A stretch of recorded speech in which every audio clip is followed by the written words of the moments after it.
till er sen. Så med det sagt så lämnar jag över talan till er. Varsågod.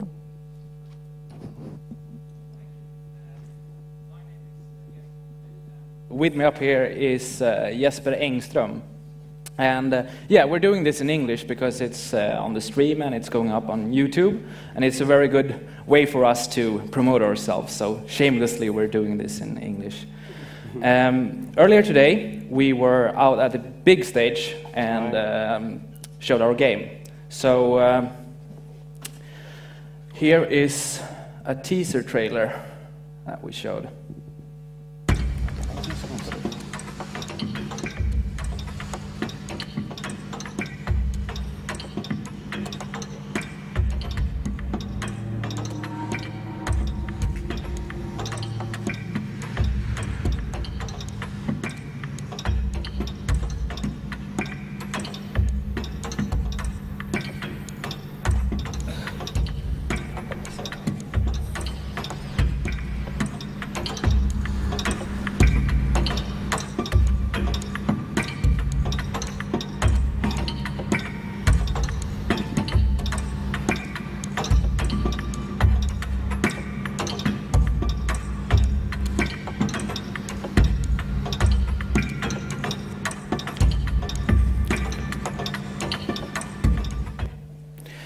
About a year ago, we were fresh students at a school in Stockholm called Future Games, and this lecture is about our journey, our first few steps. And I will be talking for the first 20 or so minutes, and I will talk mainly about the school and about this game, Unmechanical. And after that, Jesper will take over and speak about creating your own company. So right now, you can sit down. Thank you. My story begins about 3 years ago. I was an economy major at Uppsala University. I had a passion for games. I loved games. I spent a lot of my free time writing ideas for games and stuff like that. But I was being rational because I was an only child and my 3 older cousins had done very well for themselves. And telling your parents that you want to work with games might not be the best thing to do. So when your relatives comes over and they ask you, so what are you doing now, Erik? And you say, I study economy. They tap you on the shoulder and they say, that's a wise choice. It's good for society and there will be a lot of job opportunities. And you're like, yeah, it's really boring actually. So after about a year, I really had enough, and I knew that I needed to give my best at trying to working with games.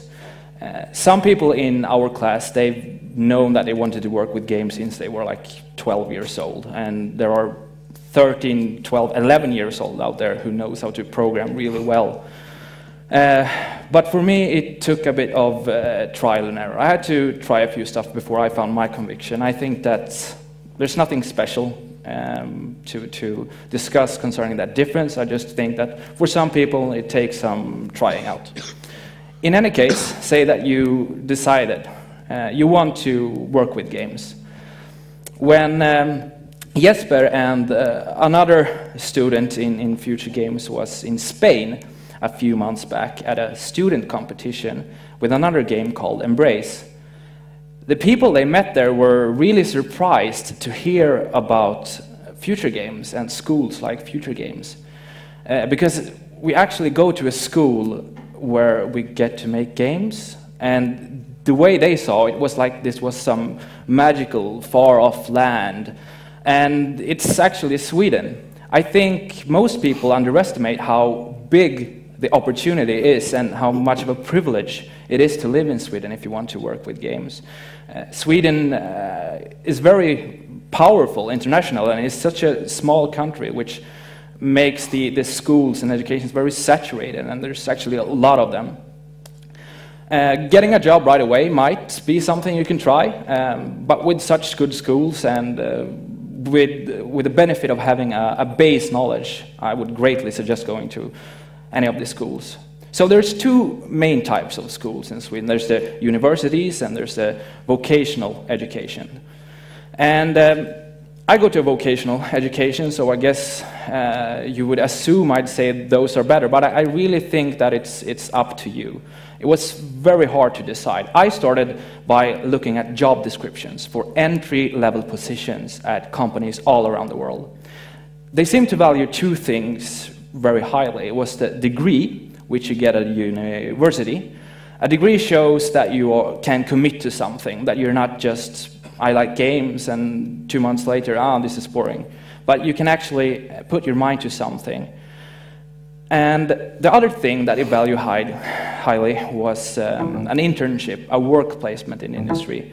You get some real experience, and you get some on-the-field experience. So, because the universities give one thing, vocational educations give the other, it was very hard for me to decide. What I think that you should do is decide what you want to work with. Say that you don't need to be very specific. It's enough to know that, well, I want to be a designer, or an artist, or a programmer. And then you scrutinize different schools and try to find the one that suits your needs. So for me, for example, I was interested in the theoretical part, so I read a lot of books at home. And the universities are far more theoretical during the classes. So I felt, well, when I'm going to school, I want to do hands-on stuff, work with people, so it's vocational for me. And Future Games was the closest one. It had a good rep, and it seemed like a very good place to go. So, say that you found your school, and you want to apply.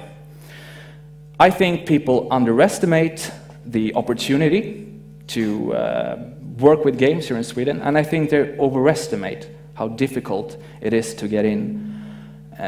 I wanted to be a game designer, and game designers make games, but I didn't really have any real experience. And I didn't really know, I couldn't program, so what was I going to do? Well, I started by simply doing pen and paper stuff, or if you live in the present, on a computer, you can write an analysis of a game or a game design document, stuff like that. I started writing a lot. And I figured that those would work as work samples for future games. Because if you go to university, it's the same as any university. It's your grades or your national university test scores, stuff like that. And at a vocational education, it's a bit more complex because you'll send in your work samples and your CV and your cover letter. But I figured I can do that. But I also wanted to make a digital game. And I still really suck at programming. And I needed like a magical program that would do the game for me. I kind of found it, actually. It's called Game Maker. It was really simple to use. And I read on a forum that, like, yeah, my 9-year-old daughter, she makes game with this. So I was kind of ashamed that I had to go that way. But the point, I think, with work samples is showing that you understand the basic stuff. The rules, that there's enemies, that there's points. And you can show that, well, I made a game structure. So here's how that game looked. I sent this in as a work sample. I even put my name on it. Oh my god. So I was smart. Look, I put the tutorial in the game, so you know how you move around. So this thing follows the mouse, and you basically protect this in the middle right here. It's supposed to look like a sun, and I guess you're something, and planets are supposed to come. Oh, there's a planet. Yeah. So you fly through them, and you got this burst, and you got this nova, and you survive for as long as you can. You can survive 10 hits, and you get a score. I sent that in to Future Games together with my stuff that I wrote. And it was enough for me to come for an interview. And really, when I say that people overestimate what's required, when they hear the word work samples, they really overestimate what's required. There are people in our class that have sent in one work sample, and they've managed to get an interview. And that doesn't mean that their single work sample isn't good. It is really good. But what I'm saying is that if you're a school like Future Games, you don't want the concept artist at Blizzard to go to your school, because you can't teach them anything. The people at Future Games are good. They are talented. They work hard. But they're not professionals. Not yet. That's why they go to the school. So if you get an application from the concept artist at Blizzard, the first thing I would wonder is, why hasn't he managed to get a job if he's that good? Does that mean that it's maybe difficult to work with? No. What I think that you should market yourself as for your cover letter, for your interviews, is a person that is willing to learn, knows that he or she has something to learn, and yeah, show aptitude for something. Show that you are able to learn something, but you don't need to be a pro. So you understand this, you send your application and you get in. What can you expect from a school like Future Games? Well, the environment is awesome. You got like-minded people around you. You got your computer, you got your 2 monitors, and it's yours. You can come and go as you like, even on the weekends. You got all the software. And it's kind of like the most important thing about the school is that environment where people help each other, collaborate, and you get these assignments or you learn these new programs, and you pick up on one thing, but your classmate picks up on another, and you can help each other. And that way, we've really grown together. I think that's kind of the best thing about a school like Future Games. And because there are interviews and because there are work samples, it's not super easy to get in, and you can at least demand that every student has this passion, has this conviction to work with games, to benefit this environment. So I dare to say that everyone at Future Games is, well, they have that ability, they have that conviction. And I think that's great, I think that's important. When the new class started this autumn, one of the students in my class, Thomas Holm, created a compilation video of all the game projects and assignments that he could get his hands on, that our class had made for this last year. And it's 2 minutes, and it's a bunch of crazy stuff. I'm on a drug culture machine. It's not available. If you try it once, you will die. Your face will melt off. You control the evil in your floating body. Over your floating body. You love to party. What's not to love? The run I was on made Jagger and Richard look like droopy-eyed armless children. That's how I partied. That's how I partied. I was banging 7-gram rocks. That's how I roll. Winning. I had 1 year go. Epic. Winning. Are you bipolar? I'm bi. Winning. Win here. Win there. Win. Everywhere. Where?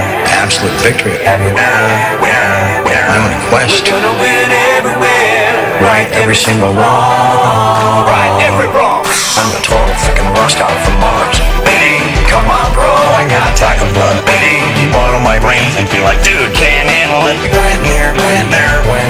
Everywhere. I've got a list, got me so this. From the epic win to the desperate win. This chicken nuggets, bubblegum, pretending to text to avoid someone. Slow dancing, slow dancing, breaking the rules of the Geneva Convention. Weak. Adonis blood, violent love, giving needed women caresses and hugs.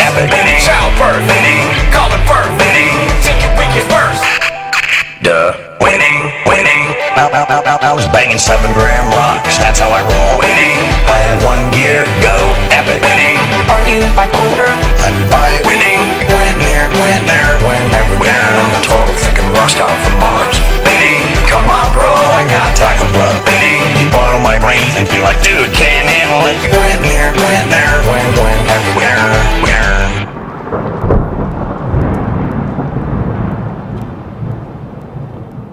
It's pretty awesome, right? It's so much different stuff from very small amount of people actually. And during Future Games, of course, one of the main parts is the work placement that I talked about, which comes at the end. And to get a work placement, you'll send your portfolio and an application to a company, and you'll say, I want to work for free for 6 months. And I worried a lot about getting that position. Now I don't, and because we will start our own company, and we'll talk more about that. But the reason I worried was because I didn't really know what was going to happen with me after this first year at Future Games. And a really great thing is that the class before us, 100% of them got a place at a professional game company, and they get to work with games. It's not an internship that you think about when you think like 2 months during the summer making coffee. A work placement requires you to actually work in the industry with development, and 100% of them got that period. I think that's awesome. And you may have noticed that in that video there were some, there was the early version of Unmechanical. Unmechanical began as one of the student projects. It was a 4-week project with 5 people, 2 designers and 3 artists. And at the time, I wasn't involved. What happened was that the group, the team, they really liked the game. They wanted to make more of it, so they built upon it. They polished it, and they sent it in for Swedish Game Awards. They were nominated for Game of the Year, and this was about the time when I had nagged enough for them to let me join the group. And we had grown from 5 to 7 people. We were nominated for Game of the Year, and that was really great. The other nominee had more people over the course of, I think, 9 months, and this was a 4-week project. And we didn't win, but the jury liked the game so much, so they sent the game to Epic Games, the guys who create the UDK engine in which this game was made. And they had sent us a check, so we got an honorary mention and a special UDK prize. This was great. We even joked about it. It's much better than Game of the Year, much better.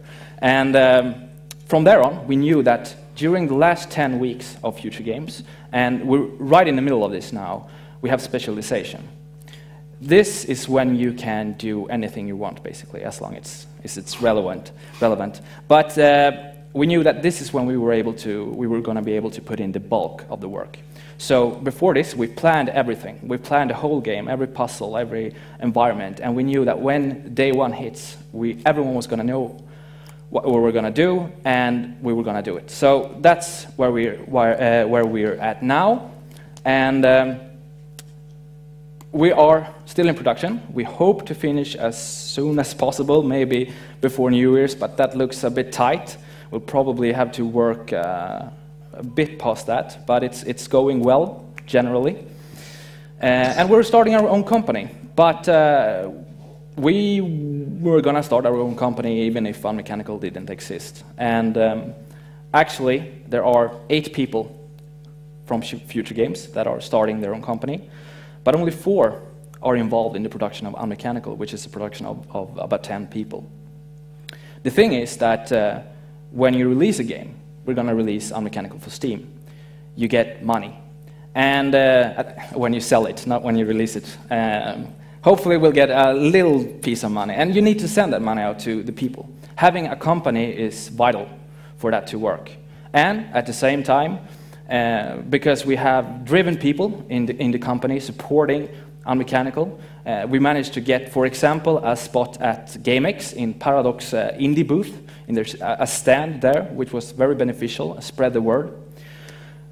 So no, we were gonna start the company even though Unmechanical didn't exist. And the reason for this, I think there's 2 main reasons why we want to start our own companies. You probably heard about the work situations for a lot of people who's working in the industry, that they work unpaid overtime, that they are treated not as well as they should. And I think an interesting statistic is that the average time someone works in the game industry is 5 years. After that, they're burnt out or they simply can't take it anymore.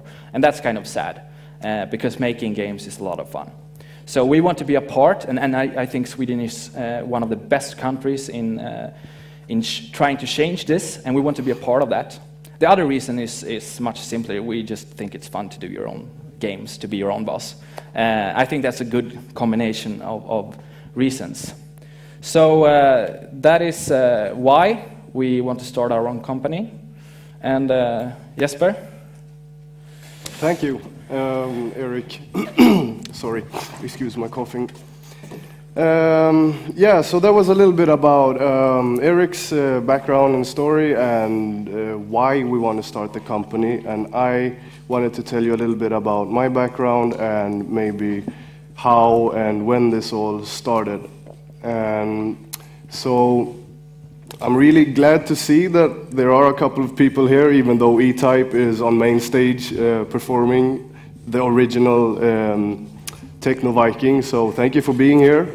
And a small part of me still thinks that Erik had this whole thing figured out long before we even met, because I think him and his little mastermind, he just seems to know a little bit too much. But it just so happened that we chose seats next to each other in class, and for the first couple of weeks we worked quite hard. It started out really hectic, and I think it was one night, a couple of weeks in, both of us stayed late, and everybody else went home, and he just turned to me and said, "Why are you here?" And that kind of straightforwardness came as a shock to me, and I really didn't know what to say. We hadn't spoken that much because we've basically just been working, even though we were neighbors. But I just answered that, well, I want to be a producer. And even though maybe I didn't know that at the time, I knew what I didn't want, so basically I tried to strive in the other direction and think I'm smart then. So that's what I said, and I asked him back, like, why are you here? What do you want to do? And he said to me, I want to be a game designer, so show me some ideas, I said. And that's when he turns face down and grabs a piece of paper and a pen and starts writing something. And I'm like, this is an awkward silence moment again, and didn't know what to say, so it was just quiet. He hands me the paper, I look at it, I ask him, what's this? He just says, sign here, and I read non-disclosure agreement, and NDA. I just started laughing, he started laughing, and the rest of the night we didn't do any more work, we just discussed games, and until we basically fall asleep on our computer. Kind of like Dreamhack style, so yeah, it was nice. The janitor came and woke us up in the morning. Thank God it wasn't our teacher, Cher de Jong, known for the ball and also a well-merited level designer from Epic. He came in a little bit later, so we could basically just say that we were early and it looked good, so yeah. He was teaching us level design at the moment and UDK, which Erik was talking about, and by the way, I still had to sign this non-disclosure agreement, so I can't talk about this amazing game design documents Erik had for another like 5 years. So, Erik, I think it's best that we do these games in our company, otherwise I'll start talking, my good friend. So yeah, that's how it all started. It's a good start for a good friendship, and a lot of more late nights and hard work, and basically we both work hard, and we worked hard to get in, or at least Erik worked hard to get in. I really can't say that I did that. Just to share my backstory, it was more like I was a hard-working knegare, as we say in Sweden, in Gothenburg before I started at Future Games, and I had a passion for music. I did a lot of music. I had some songs on radio and released an album, but really never made any money. So I got lost into my work, my everyday work, and it became night shifts. And I kind of got stagnated in that, and I stopped, even though I didn't realize it, I stopped wanting, I stopped learning, I stopped creating, and eventually I also lost my girlfriend, boo-hoo. Anyways, that was a wake-up call for me, really, to realize that I was in a place that I didn't want to be, and the only thing I could do was, as I said before, I know what I don't want to do, and it's this that I'm right now, so I do the opposite. And I found out in my own mind about this old childhood dream I had, that I wanted to become a game developer. So I started to look up educations, and found this education on Stockholm's University. So I applied and didn't get in. I could give you a lot of poor excuses. There was because of the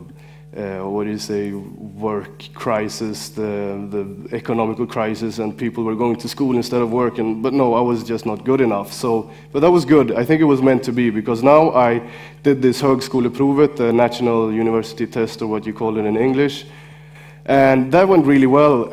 I could almost, when I was done with that, I could almost apply anything except for doctor. But anyways, I still wanted to be a game developer. So I started to look up more educations. and stumbled across a lot more than before, and one of them was future games. And ironically enough, I didn't need any grades or any points at a stupid university test or anything. So the only thing they wanted was this. They wanted to see what you had done before, like, and they wanted you to send in a work test of some sort. And I really didn't have anything, so I think also I found this education quite late. So it was basically the last night before deadline. I sat down and wrote an essay, more like a letter, but it sounds better to say an essay. But I think it was kind of personal letter more. It was basically just straight from my heart, and I wrote down about my creative background, the music, and why I think I would become the best game developer out there. And I think I put 2 small pictures of games in there, and they were just like small apps. I gave them like 10 rows of words, and that was it.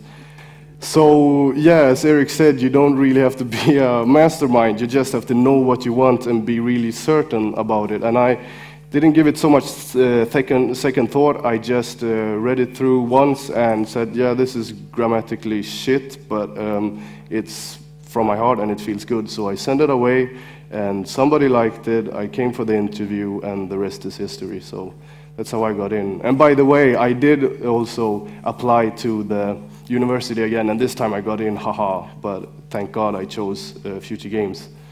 So back to what me and Erik have in common, that we really have this drive and we want to work hard, and we believe that, I mean, it's 2 years of your life and you loan a lot of money, so it's really, it's expensive if you look at it that way, because you have to pay this back, and so it's really nothing we want to waste on this. So yeah, we put a lot of effort in our studies and stayed up late and got to know each other even more, and I think that's what's so great about the school, that it's really up to you what you do and how you put yourself in the time and place and so on.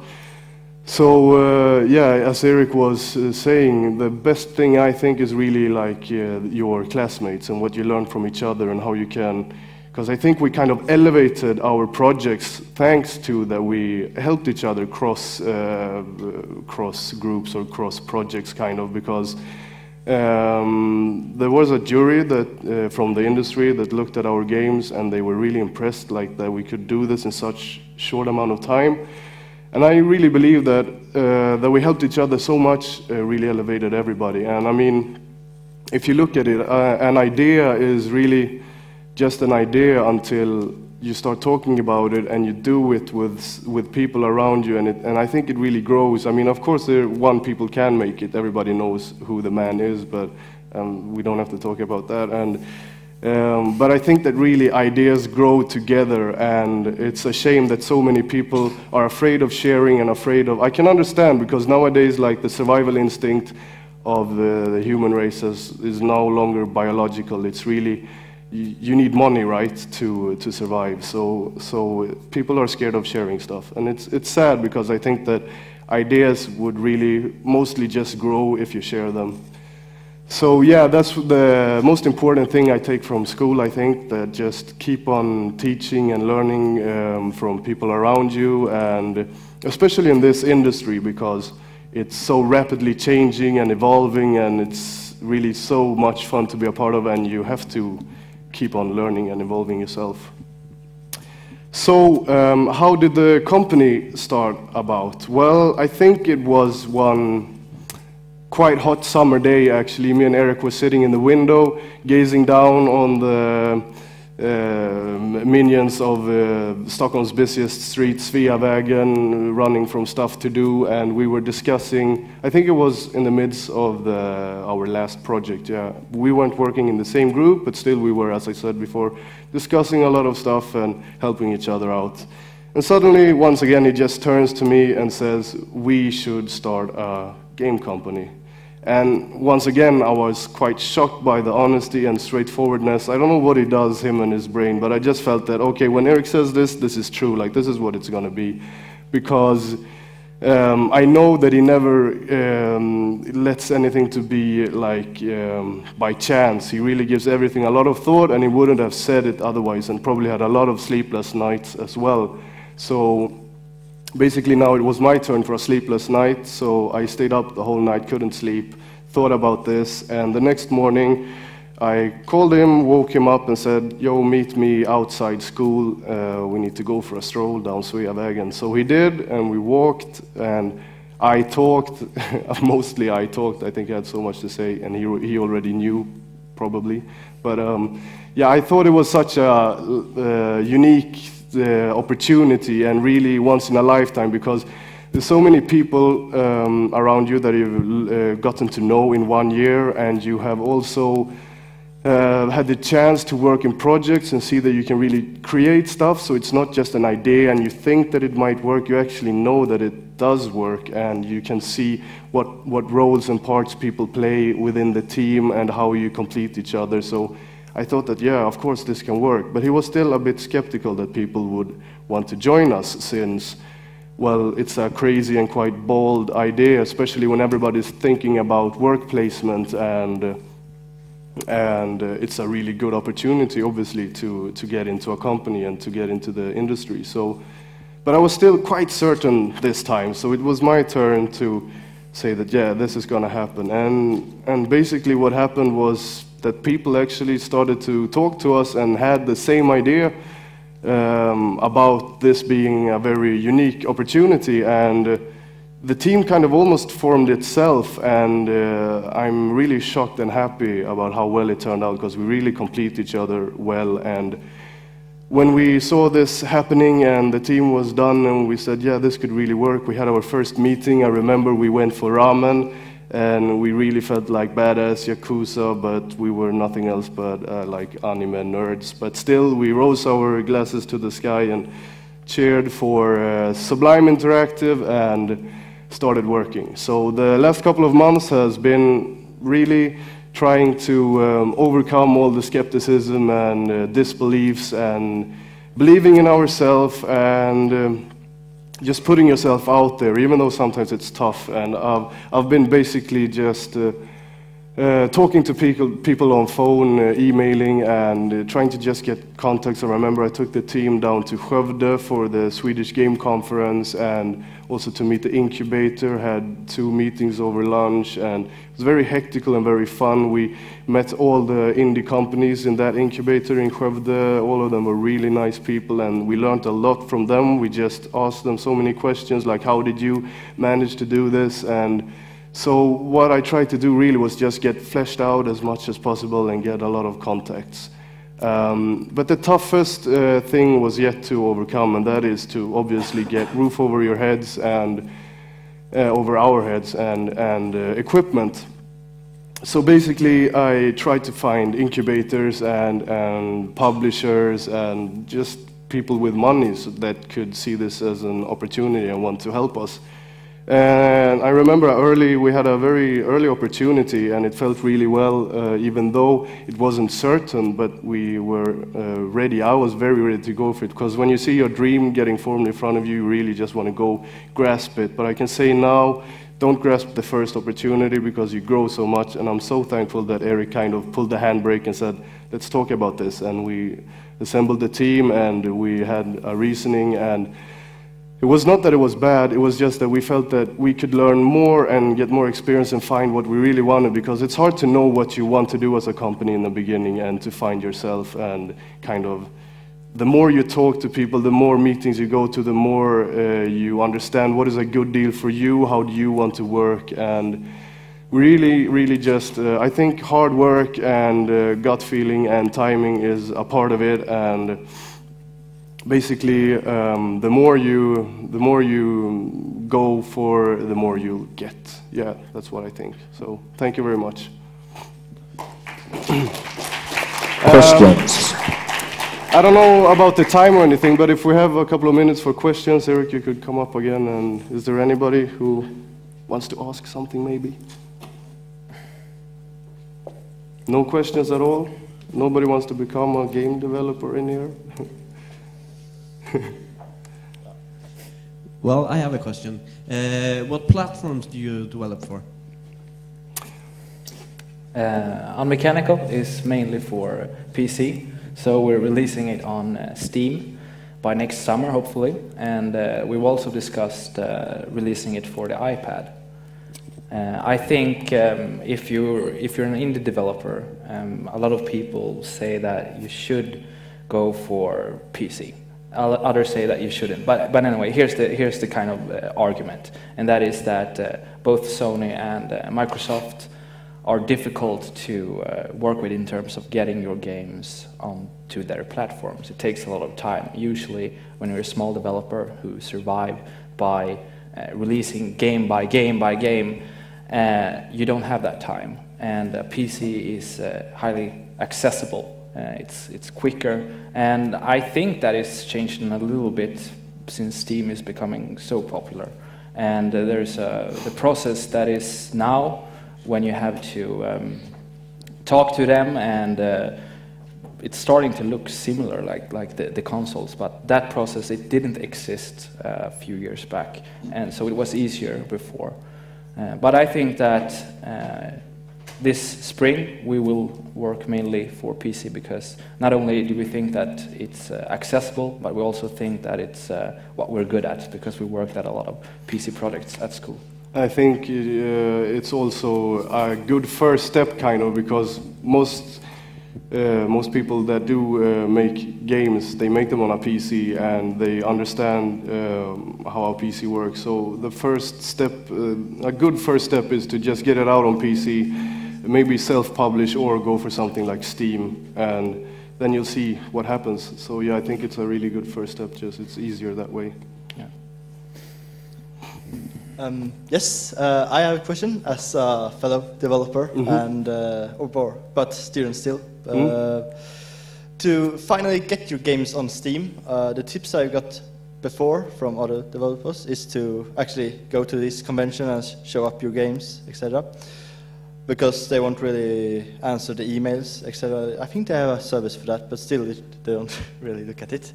Do you have any specific tips on how to finally get it up on Steam? Well, I think we're quite lucky because, as I was talking about our teacher, Cher de Jong, who has his own studio, Teater, that released The Ball on Steam, he will publish Unmechanical for us, so he's going to give us the contacts to Steam. And I think that, I mean, publishers obviously is a good way to go, and we have Paradox nowadays that are really looking to more publishing and more PC-oriented stuff, and so that's a good way to go. And otherwise, I really don't know. I've heard that it's hard with Steam, but I've also heard that Steam is so much easier to get contact with than, for example, Xbox or PlayStation. So I think that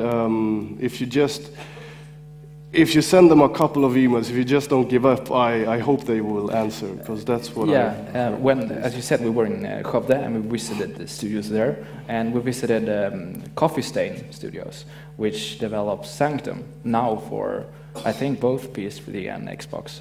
Don't take my word on it. But anyway, they were at this Game Connection where they were going to pitch their games to trying to get publishers, and I don't think they got any contact there. So what they did was they self-published on Steam, and they managed to do it, and it's gone really well for them. Yeah, it was even on first place during summer. It was on 75% sales, but still, it's an indie game on first place on Steam is really, really cool.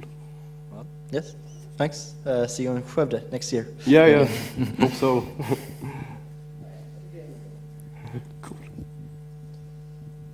Yeah, you talked a little bit about it, but what tools are you using to develop your games? I'm sorry, once more. The tools. Well, what you need depends on what kind of game you're making, obviously. But if you're making a game like Unmechanical, where you got the 3D models and you got stuff moving around and things happening, you got a beginning, middle, end, and you got a menu and things like that, then as a new developer, I would really recommend the tools that we've been working with, the UDK engine, the Unity engine, because they're very accessible and there's a lot of things that you can do with them. And there are many professional games being developed with these tools. For example, one of my favorite games, BioShock, it's developed with UDK. And Unity is growing. It's still kind of not really a AAA engine, but it's growing rapidly, and it grows faster than UDK. I think it's going to be a AAA engine in the future. Mm-hmm.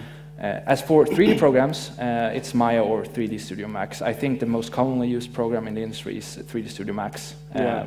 But I've tried both of them, and I think that it's just a little bit different control scheme, and there's a few things that are different. Otherwise, it's kind of the same thing. But I say that I'm not a 3D artist, so I'm sure there's artists out there raising their fists right now.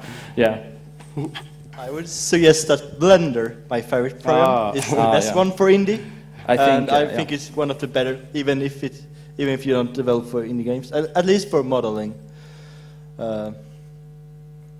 I would say that what they say to the students is that, you know, since most use 3D Studio Max, it's good that you know that program and not something else, because you're probably going to work with that in the future. Yeah, because of the industry standard. Yeah.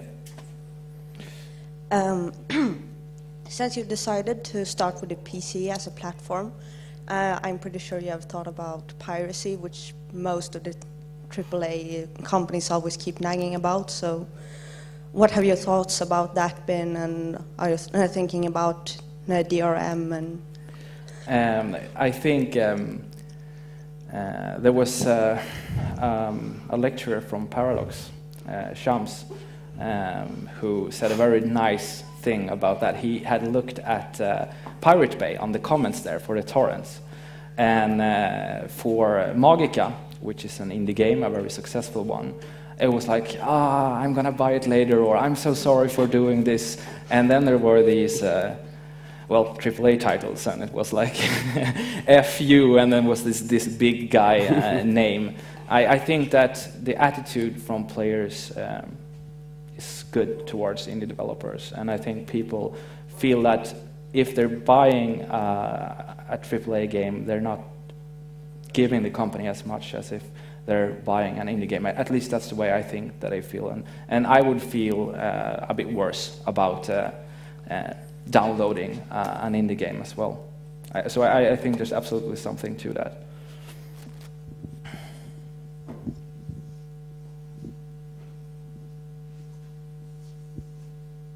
Okay.